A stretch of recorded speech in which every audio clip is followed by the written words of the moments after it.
the ladder. And some people at this point might be saying, what's a ladder? So I call this Treasuries Plus, and I've written about it a couple times on Seeking Alpha. I'm sure I'll write about it a lot more.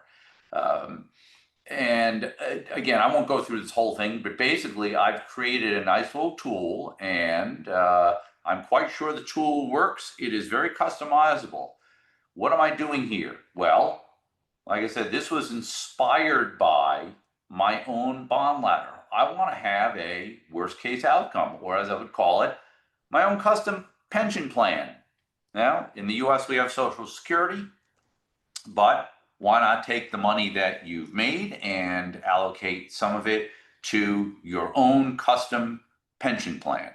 I would refer to the collar that we just went over as a custom buffer ETF, but you get to customize it. So again, buffer ETFs and a lot of things that people do with supposedly low risk investing,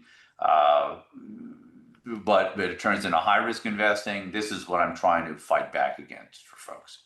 So I keep it to zero coupon treasuries. You don't have to, but I'm just walking you through what I do. I want that worst case outcome because then I can take more risk.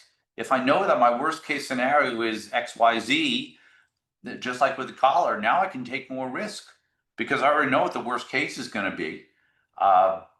And this is a sample. I set this up literally on my 61st birthday.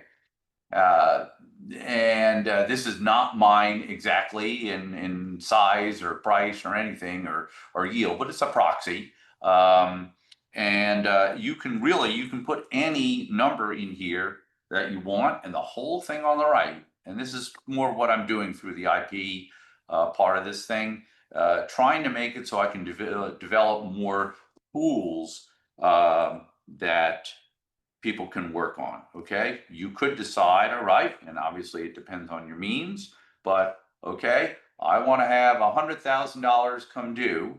All right, I'll put it back to the original one now, but you can change that just by changing this. And this walks you through in plain English what you can do. And here, the key point, even if I totally screwed up and lost all the money that isn't going to mature over these next several years, I start with this, it's going to be worth this. But if I totally screwed up, took the rest of what started with $300,000, I took $121,000 and I gambled it away, well, I'm still getting this. This is what I mean by putting the worst case scenario in place, okay? And what that does is it allows me to build what I call a completion portfolio with just about anything you want.